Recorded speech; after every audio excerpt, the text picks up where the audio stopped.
नमस्कार, स्वागत है आपका। मैं हूं अभिषेक शुक्ल। अफसरनामा में हमारे साथ आज एक ऐसी दबंग ऑफिसर हैं, आईपीएस ऑफिसर हैं। जब ड्यूटी पर होती हैं तो बहुत दबंग होती हैं, लेकिन घर पर होती हैं तो एक आम युवती, एक आम महिला की तरह भी होती हैं। इंस्पायर करती हैं बहुत से लोगों को। यूथ आइकॉन के तौर पर इस वक्त छत्तीसगढ़ में लोगों को देख भी रहे हैं। उनके कामकाज की सराहना भी हो रही है। मुलाकात करते हैं दबंग lady IPS officer Ankita Sharma ji से। अंकिता जी, बहुत बहुत स्वागत है आपका। अंकिता जी, आपकी पर्सनैलिटी और आपको हमने अभी तक टीवी या दूसरी जगहों पर देखा, बेहद दबंग के तौर पर आपको देखा है। आम युवती की तरह भी आप हालांकि हैं, आपसे बात करने के बाद ये लग रहा है। सबसे पहले मैं जानना चाहूँगा कि आपकी शुरुआत कहाँ से हुई, कहाँ की आप रहने वाली हैं, बताएं थोड़ा, और किस तरीके से आपकी पढ़ाई लिखाई कहाँ पर हुई? मेरा मूल निवास दुर्ग का है, छत्तीसगढ़। और हम 3 बहनें हैं। मेरे पिताजी का बिज़नेस है। मैंने अपनी सारी पढ़ाई जो है दुर्ग से ही की है और ग्रेजुएशन पोस्ट ग्रेजुएशन भिलाई से किया है। बिल्कुल। क्या आपने शुरुआत में ही सोच लिया था कि यूपीएससी करना है या कुछ और टारगेट था? यहाँ पर आप कैसे पहुँचे? जैसे बचपन में जब भी कोई किसी बच्चे को पूछता है कि आप बड़े होकर क्या बनना चाहते हो, तो वो कहता है डॉक्टर, इंजीनियर या फिर कुछ और। तो बचपन से ही मेरी मम्मी ने शायद मुझे ये सिखाया था, और मुझे कोई भी पूछता था तो मैं यही कहती थी, बड़े होकर क्या बनना है? किरण बेदी बनना है। बड़े होकर क्या बनना है? किरण बेदी। मुझे लगता है वो कहीं ना कहीं बैक ऑफ द माइंड में रहा होगा। और जब बाद में जब मेरा स्कूलिंग ख़त्म होने को आया, जब 11th-12th में, तो वो जो धारणा थी वो और मजबूत हो गई। जब मैंने देखा, मेरा कॉमर्स बैकग्राउंड था और मेरे बाकी सारे फ्रेंड्स जो हैं वो चार्टर्ड अकाउंटेंट और बाकी चीज़ों की तैयारी कर रहे थे, तो मुझे मेरे सर ने पूछा कि अंकिता, आप सीए के लिए क्यों नहीं फाइल कर रही हो? तो मैंने बोला, नो सर, मुझे सिविल सर्विसेज में जाना है। तो तब से मेरे दिमाग में कहीं ना कहीं था कि मुझे ये करना है, और पोस्ट ग्रेजुएशन के बाद मैंने इसकी तैयारी शुरू की। घर में किस तरीके का माहौल था? आप 3 बहनें हैं। हमारे जो आम मिडिल क्लास फैमिली में धारणा होती है, हालांकि अब ये चेंज हो रही है, लेकिन आम धारणा होती है कि बड़े होंगे तो घर के आसपास कोई नौकरी ढूंढ लें, ज़्यादा हुआ तो, या फिर शादी कर दी जाए। तो क्या आपको घर से भी उतना ही सपोर्ट मिला? इस मामले में मैं कहना चाहूँगी कि मैं लकी थी, क्योंकि हम 3 बहनें थी और मुझे प्रॉपर पापा ने और मम्मी ने बिल्कुल एक टॉम बॉय की तरह ही रखा था। क्योंकि मैं अपने भाइयों के साथ बड़ी हुई, तो मेरे खेल कूद सब कुछ वैसे ही हुआ करते थे जैसे लड़कों के होते हैं। तो मैं ऑलमोस्ट 12 तक तो बॉय कट और बिल्कुल लड़कों की तरह ही रहती थी। एक बार की एक स्टोरी भी है। मैं विवेकानंद गार्डन जो है आपका, बूढ़ा तालाब वाला, मैं उसमें वॉक कर रही थी सुबह, अपने भाई के साथ गई थी। तो 3 व्यक्ति बैठे थे, मैं 2 बार क्रॉस की। वो मुझसे पूछते हैं फिर वापस जाते वक्त कि यार एक बात बता दो, तुम लड़का हो या लड़की? तो मैंने ऊपर से तो मैं लड़का लग रही थी, चप्पल मैंने लड़कियों वाली पहनी थी, तो मैंने बस उसे ये कहा, चप्पल देख, और फिर मैं वहाँ से चली गई। तो उसी तरीके से मुझे बड़ा किया था। तो हम टॉम बॉय की तरह ही बड़ा किया है। स्कूल में भी वही एटमॉस्फेयर था। पर्सनैलिटी क्या है स्कूल में आपकी शुरू से, जैसे आप बता रहे हैं टॉम बॉय वाली रही? क्या दबंग पर्सनैलिटी शुरू से रही? जैसे कि आप अब इस फील्ड में आपको देखने को मिल रहा है, या जैसे लोगों से सामना होना पड़ता है, क्या शुरू से उस टाइप की पर्सनैलिटी रही है या खाकी वर्दी आने के बाद? नहीं, मैं कहूँगी कि शुरू से ही रही। ऑलमोस्ट मुझे लगता है थोड़ा जीन्स का ही असर होगा। तो घर पे जैसा देखा है वैसा ही है, इसमें कोई बनावट नहीं आई। हाँ, ये बात है कि वर्दी आने के बाद आपको एक अलग सा पावर आ जाता है, क्योंकि आपको सच और गलत और कानून तीनों चीज़ों की पहचान हो जाती है। तो आप अपनी बात को और मुखाग्रता के साथ रख सकते हैं। बिल्कुल। 3 बहनें आप बता रही हैं। किस तरीके से आपके बाकी बहनों या परवरिश आपकी मम्मी पापा ने आपके की? घर में सिर्फ लड़कियां होती हैं तो एक सोच भी होती है कि नहीं, एक आध लड़का चाहिए होता है। क्या इस तरीके के कोई भेदभाव या कोई आपको कभी आपके घर में या रिश्तेदारों के यहाँ कुछ ऐसा सुनना या देखने को मिला? कभी भी ऐसा एक बार भी मुझे याद नहीं है कि कभी भी इस बात के लिए डिफ्रेंशिएट किया गया हो, या मेरे पापा या मम्मी दोनों में से किसी के भी मुंह से ये निकला हो कि कोई बेटा चाहिए। तो उन्होंने मुझे बस यही बोला कि आप बेटे की तरह हो हमारे, और मैं वैसे ही बड़ी होती गई। या वो यही कहते, बेटी ज़्यादा अच्छी होती है। निश्चित रूप से इसमें कोई दो राय नहीं है। किस तरीके से सफ़र आपका शुरू हुआ? पढ़ाई, स्कूलिंग आपकी वहाँ पर हुई, और उसके बाद जब यूपीएससी की आपने सोची तैयारी करनी है, कहाँ से तैयारी करनी शुरू की? कैसा वक्त गुजरा वो? मैं एक बात इसलिए ज़रूर, जो बात मैं कहना चाहूँगी उसको इसलिए कि बाकी जो भी मुझे सुन रहे होंगे और उसमें जो बच्चे या यूथ होंगे, वो सोच के इसको इस बारे में सोचें कि हर कोई ये काम कर सकता है, इसलिए मैं इस बात को रखना चाहूँगी। दिमाग मेरे पास रहा होगा पहले से, लेकिन 5th-6th स्टैंडर्ड तक मैं एक नॉर्मल स्टूडेंट की तरह ही थी, एवरेज स्टूडेंट की तरह। फिर जब 9th स्टैंडर्ड आया, मैंने अपने कॉमर्स की स्ट्रीम, मेरा ICSE बोर्ड था, तो हम 9 से ही अपने सब्जेक्ट चूज़ कर लेते हैं। वहाँ पे जब मैंने चूज़ किया था तो उसके बाद मैं बहुत डेडिकेटेड मैनर से पढ़ाई करने लगी, और 9th स्टैंडर्ड से मैं फ़र्स्ट के अलावा कभी कुछ आई नहीं। लेकिन उसके पहले एक बार ऐसा भी होता कि मुझे मैथ्स में एक बार सप्लीमेंट्री भी था मेरा 5th स्टैंडर्ड में, क्योंकि मुझे मैथ समझ ही नहीं आता था। मुझे 50 में सिर्फ 5 नंबर मिले थे। तो ऐसा होता है कि ज़रूरी नहीं है, कई बार ये होता है कि हम बच्चों को बचपन से ही आकलन करने लग जाते हैं उनका कि ये पढ़ने में अच्छा नहीं, ये बुरा है, लेकिन हमें ये नहीं करना है, हमें उसको मोटिवेट करना है, उसके अंदर जो ताकत है। क्योंकि आप नॉर्मल डेज़ में देखेंगे आपका बच्चा बहुत आपको गोल्डन लगेगा, हो सकता है वो एकेडमिक्स में उतना अच्छा परफॉर्म ना कर रहा हो, इसका मतलब है उसके पास ब्रेन है, भले वो वहाँ पर नहीं दिखा रहा है। तो अगर उसको सही एटमॉस्फेयर, सही सब्जेक्ट, उसके चॉइस का सब्जेक्ट मिलेगा तो ज़रूर आउट परफॉर्म करेगा। बिल्कुल, आपकी ये बात मैं यूथ को ज़रूर कहूँगा फॉलो ज़रूर करें। छोटी छोटी सी बात पर आजकल यूथ डिप्रेशन में चल देता है, कई तो सुसाइड तक करने लग जाते हैं असफलता को देखते हुए। तो असफलता ही सफलता का रास्ता खोलती है। अंकिता शर्मा जी हमारे सामने है। पढ़ाई फिर सिविल सर्विसेज की कैसे आपके दिमाग में आई कि हाँ कहाँ से करना है, कैसे करना है? IPSC बनना था या IAS भी दिमाग में आया या और भी कुछ बन जाए? मेरा सिलेक्शन 3rd अटेम्प्ट में हुआ। फर्स्ट अटेम्प्ट में मैंने IPS को फर्स्ट प्रायोरिटी में रखा था, सेकंड IAS था। फिर उस बार मैंने मेंस दिया पर मैं सेलेक्ट नहीं हुई। फिर सेकंड बार में तो प्रीलिम्स से क्लियर नहीं हुआ, और थर्ड टाइम पे जब मैंने दिया तो उस बार मेरा IAS फर्स्ट ऑप्शन था, IPS सेकंड ऑप्शन था। और जब मैं पोस्ट ग्रेजुएशन कर रही थी तो मुझे ऐसा समझ आया कि मेरे को इस चीज़ की तैयारी में अब लगना चाहिए, क्योंकि मेरा ग्रेजुएशन के बाद ऑलमोस्ट मेरी सब्जेक्ट की जो डिग्री है वो ख़त्म हो चुकी है। तो फिर तब मैं अपना खुद से सेल्फ स्टडी घर में इनिशियली स्टार्ट की, और उसके बाद मैं अक्टूबर में दिल्ली गई, वहाँ 6-7 मंथ्स रही। फिर मुझे ऐसा लगा कि यहाँ पे मेरा थोड़ा टाइम ज़्यादा वेस्ट हो रहा है, क्योंकि काफ़ी सारी चीज़ों को वहाँ पे आपको खुद से मैनेज करना होता है। तो मैं वापस घर आ गई और फिर मैंने सेल्फ प्रिपरेशन की। जी, ये भी एक सोचने वाली बात है। UPSC इन्होंने क्लियर किया है सेल्फ प्रिपरेशन करके, सिर्फ गाइड वहाँ से लिया है 6-7 महीने दिल्ली से।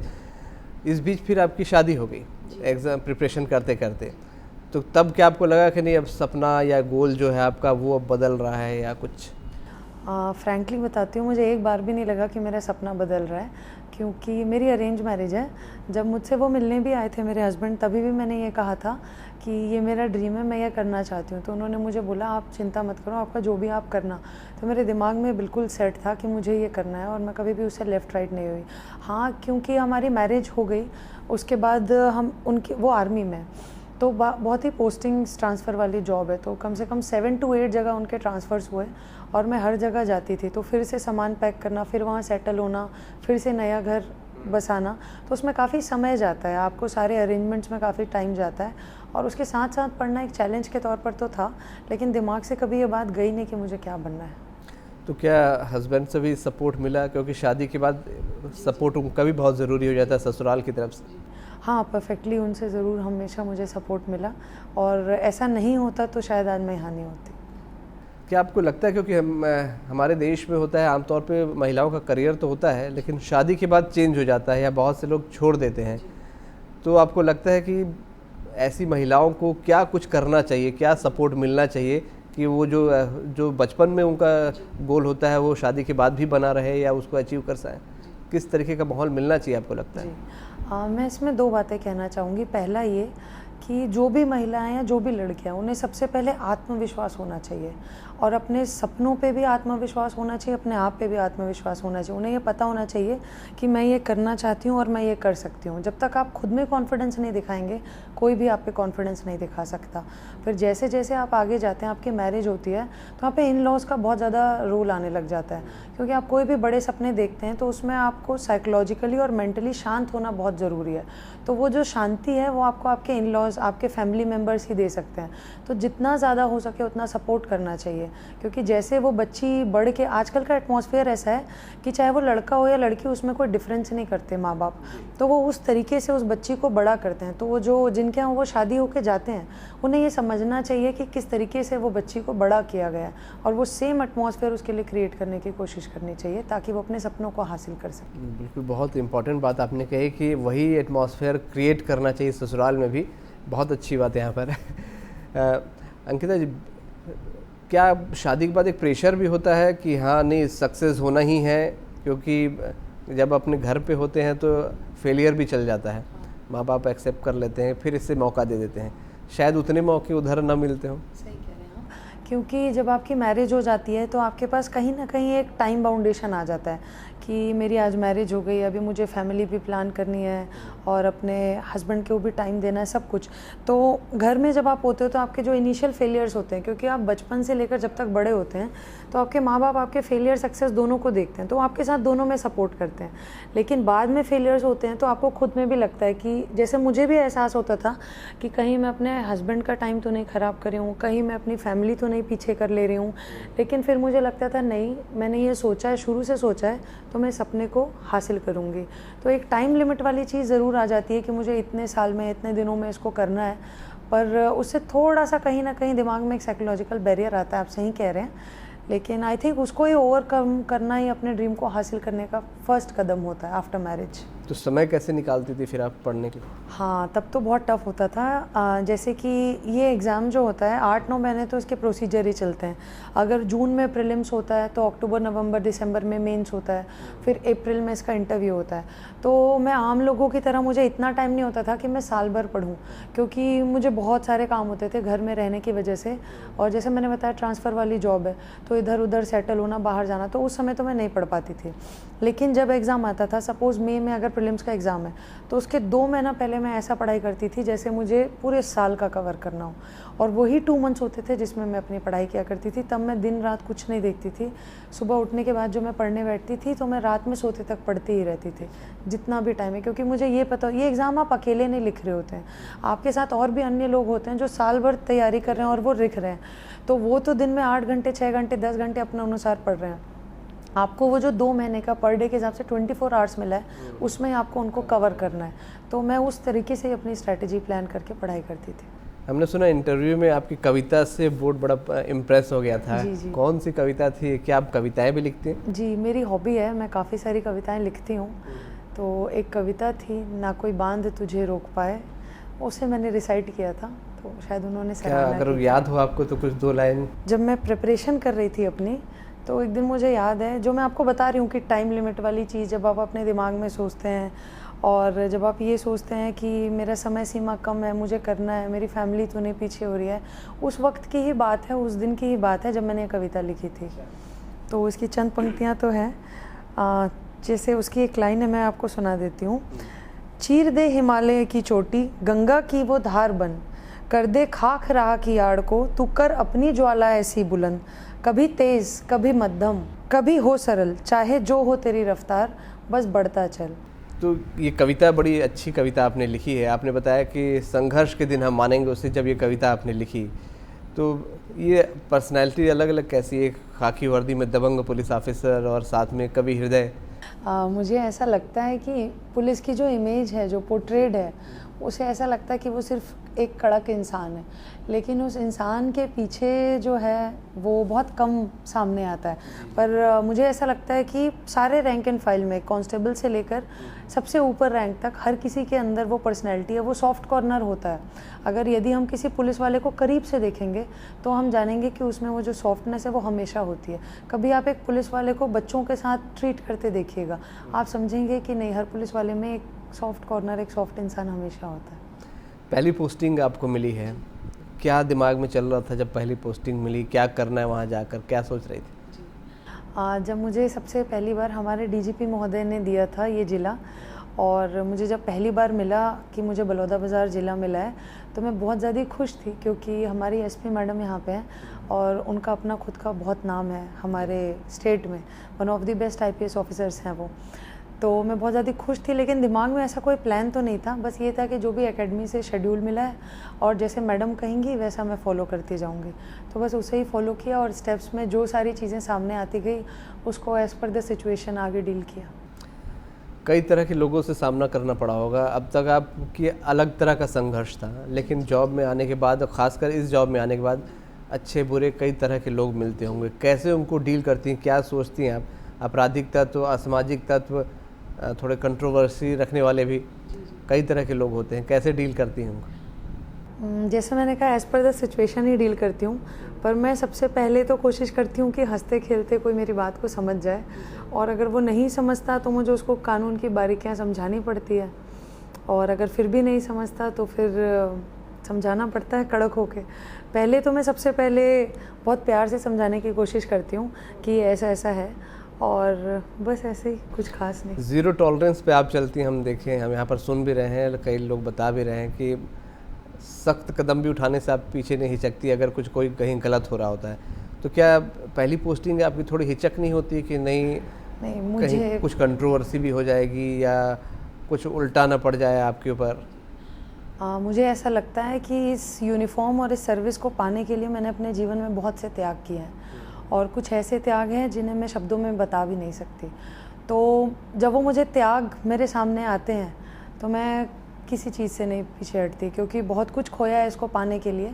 अब मैं जो पाया है उसको नहीं खो सकती, तो इट इज़ नॉट, कभी भी पॉसिबल नहीं है कि मैं पीछे हट जाऊँ। जो जैसा मुझे पता होता है कि मैं जो भी कर रही हूँ सच को साक्षी मान के कर रही हूँ, और फिर मैं उस पर करती जाती हूँ काम, और ईश्वर की कृपा से वो सही ही हो जाता है। आपको यूथ आइकॉन भी माना जाने लगा है छत्तीसगढ़ में। आपके काम की चर्चाएं सिर्फ ये ज़िले नहीं, ज़िले से बाहर अब प्रदेश भर में भी पहुंचने लगी है। राजधानी में भी लोग देखते हैं, खासकर यूट्यूब में मैंने देखा है कई इंस्पिरेशनल गानों के साथ आपके वीडियो भी उसमें डले हुए हैं। कैसा लगता है अब सक्सेस पाने के बाद, अब इस जॉब में आने के बाद आपके काम की सराहना जब आपको होती है? पहले तो जो आप YouTube वाली बात करें, कभी कभी मैं भी देख लेती हूँ अपना नाम सर्च करके कि क्या चल रहा है आजकल।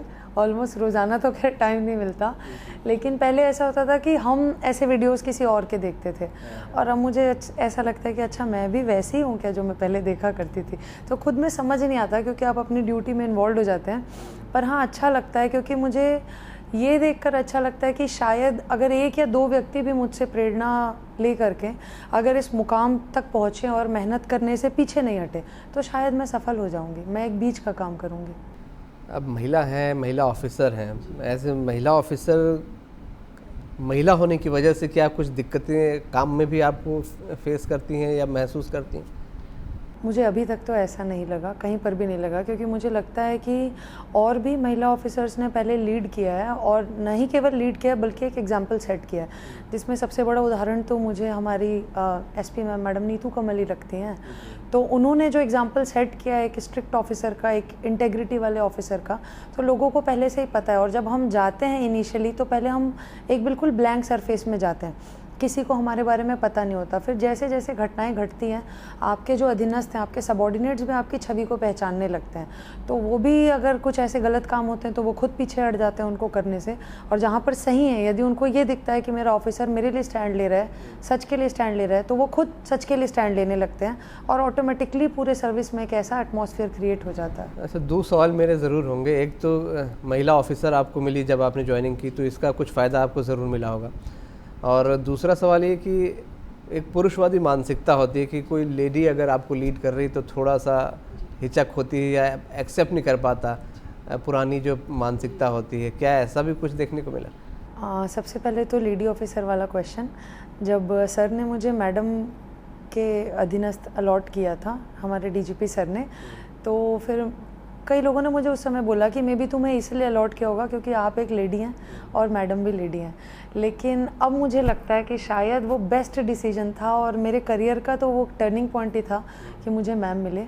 और ऐसा कुछ तो अभी तक, जैसा आपने दूसरा क्वेश्चन किया, तो सबॉर्डिनेट्स के मन में ऐसा कुछ होना, तो मैंने अभी तक ऐसा पाया तो नहीं कि उनके मन में ये होता है कि आप ऐसे कर सकते हैं। और मोर ओवर ऐसा भी होता है, जैसे मेरा अगर इतने दिनों का देखा जाए, 1 महीना 2 महीना का जो भी परफॉर्मेंस रहा होगा, तो उसमें वो भी धीरे धीरे समझ जाते हैं कि हमारा अधिकारी किस किस्म का है।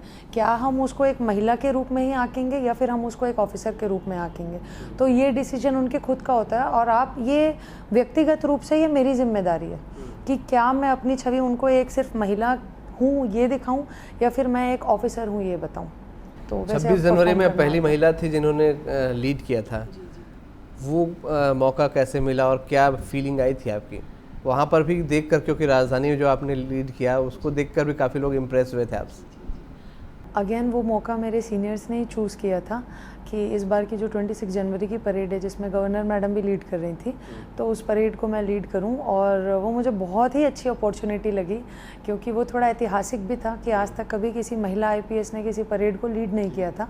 और वो पहली बार था हमारे 19 साल में, जब हमारा 20 साल में जब हमारा स्टेट बना, कि कोई पहली महिला ऑफिसर लीड किया। और वो बहुत ही ज़्यादा प्राउड मोमेंट था, मुझे बहुत खुशी हुई। और हमेशा ऐसा होता था कि 26 जनवरी में मैं दिल्ली वाली परेड देखती थी, तो मुझे परेड से बहुत ज़्यादा लगाव होता था। और जब मैं खुद उस ग्राउंड में खड़े होकर परफॉर्म कर रही थी, परेड लीड कर रही थी, वो बहुत अच्छा अवसर था मेरे लिए।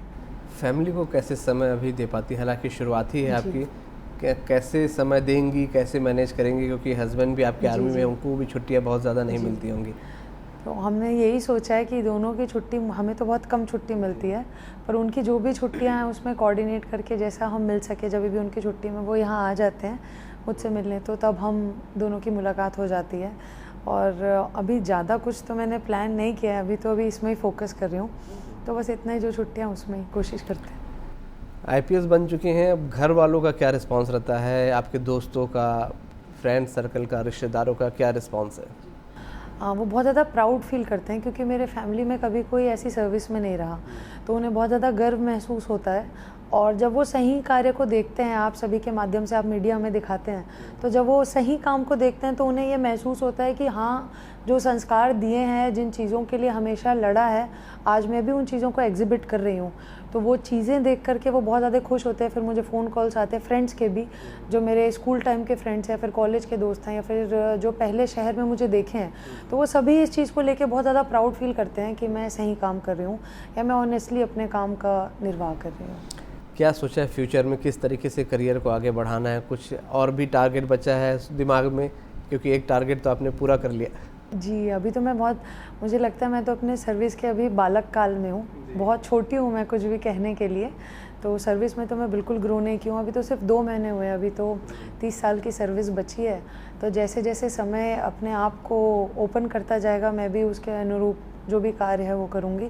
ऐसा कुछ सोचा नहीं है, परंतु हाँ, एक उद्देश्य मेरा हमेशा रहता है कि मैं महिला सशक्तिकरण और बच्चों के लिए जितना ज़्यादा हो सके, ज़्यादा से ज़्यादा उस क्षेत्र में कार्य करूँ, और किसी के साथ कभी भी कुछ गलत ना होने दूँ। ये मेरा मेन टारगेट है।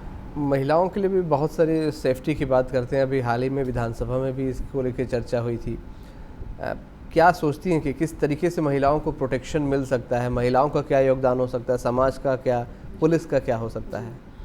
आपने 3 बातें कही, महिलाओं का योगदान, पुलिस का योगदान और समाज का योगदान। तो सबसे पहला प्रश्न सबसे सटीक है कि महिला का योगदान। जैसा मैंने कहा, हर एक महिला को अपने आप पे विश्वास रखना चाहिए। अब जैसे छोटी महिलाएं हैं, वो स्व सहायता समूह के माध्यम से अपने आप को ऊपर लेकर के आ रही हैं, वो महिलाएं ही हैं जो अपना करियर बना रही है। मेरी भी माँ एक महिला थी जिन्होंने मेरे अंदर इस सपने को जगाया कि तुम्हें किरण बेदी जैसे बनना है। तो फर्स्ट तो आपको अपने ऊपर यकीन करना है, अपने ऊपर भरोसा करना है, और आपकी जितने राइट्स हैं, आपके जो अधिकार हैं, उनको सबसे पहले जाने आप। जब तक आप अधिकार नहीं जानेंगे, आप उसके हक के लिए लड़ भी नहीं सकते। और समाज में, जैसा मैंने कहा, वो सही एटमॉस्फेयर दें। और मुझे देख करके बहुत खुशी होती है जब मैं ये देखती हूँ कि मेरे आरक्षक मुझे कहते हैं, मैडम ये जो फ़ोटो आपने लगाई थी ना, ये मैंने अपने बच्ची को दिखाई, और मैंने उससे कहा कि देखो बेटा, इसके पापा, जो आप मुझे कह भी रहे थे, कि उसने भी बोला कि बेटा इसके पापा, ये मैडम ने अपने पापा को साउथ अफ्रीका घुमाया है, तो मुझे कम से कम नेपाल तो घुमा ही देना। मतलब वहाँ पर ये दिख रहा है कि वो अपने बच्ची के लिए बहुत बड़े सपने सोच रहा है, और वो उसको उस मुकाम तक देखना चाहता है। तो एक सही एटमॉस्फेयर देना, फैमिली को सही एटमॉस्फेयर देना, समाज में जो है वो सही एटमॉस्फेयर देना चाहिए उनको।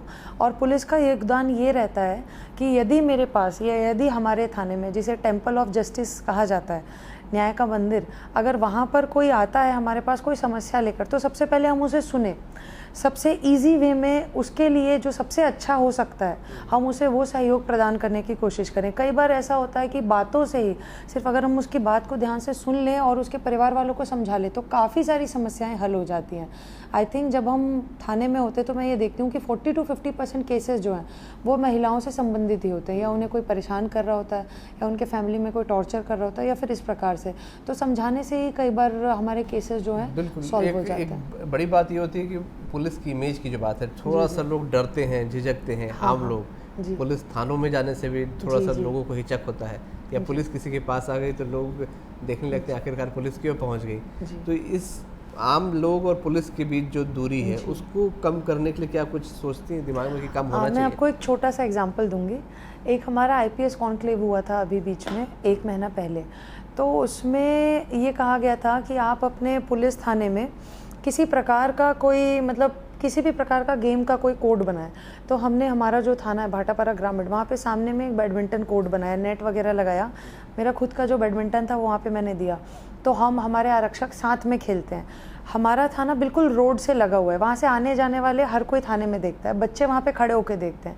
अब कल की ही बात है कि मैंने उन बच्चों को बोला आप अंदर आ जाओ, वो बैठ के देख रहे थे। तो आपस में एक मेल मिलाप होता है बच्चों का, सामने जो दुकान है वो हमारा स्पोर्ट्स देखने लग जाते हैं। तो एक उनको हमारा सॉफ्ट कॉर्नर भी पता चलता है, और दूसरी बात कि वो आके हमसे वार्तालाप करते हैं। तो वो जब एक कनेक्शन डेवलप होता है आपका और आपका सॉफ्ट कॉर्नर भी दिखता है। तो अब ऐसा हो गया उस कोर्ट में जो आसपास के जो सामने वाली कॉलोनी है, वहाँ पे एक बस्ती जैसी जो कॉलोनी, वहाँ के बच्चे आकर भी उस कोर्ट में खेलते हैं। तो मुझे ऐसा लगता है ऐसी छोटी छोटी चीज़ें हैं जो हम कर सकते हैं। जैसे हमारे थाने में जो वाटर कूलर है, पास के स्कूल के बच्चे उस वाटर कूलर से पानी पीते हैं। हमने उसे सिर्फ इसलिए बनवाया क्योंकि वो बच्चे वहाँ पे पानी पीते हैं। तो छोटी छोटी बहुत बारीक चीज़ें होती हैं जिससे आप एक समाज के साथ कनेक्शन स्थापित कर सकते हैं और एक कनेक्ट बना सकते हैं कि पुलिस सिर्फ इस यूनिफॉर्म के अलावा और भी कुछ है। तो हमारे साथ थी लेडी दबंग आईपीएस ऑफिसर अंकिता शर्मा जी, जिनसे बातचीत करके पता चला कि एक खाकी वर्दी के पीछे एक महिला भी है जिसने लंबा संघर्ष किया है, इस मुकाम को हासिल किया है। अपने छोटे से कार्यकाल में यूथ आइकॉन के तौर पे उभरी हैं। लोग अपने घरों में अपने बच्चों को दिखा रहे हैं कि आपको इस तरीके से बनना है। बड़ी उपलब्धि है इतने छोटे से कार्यकाल में अगर कोई इस प्रकार की ख्याति प्राप्त कर ले। अपराधियों से सख्ती से निपटती हैं तो कविताएं भी लिखती हैं। लंबा संघर्ष करके उन्होंने इस मुकाम को हासिल किया है। उम्मीद है उनकी कहानी जो बंसल न्यूज़ में आई है, युवा प्रेरित होंगे और बहुत कुछ सीखने को मिलेगा, खासकर महिलाओं को। अफसरनामा में इतना ही। अगली बार मुलाकात फिर किसी शख्सियत से, तब तक दीजिए इजाज़त। नमस्कार।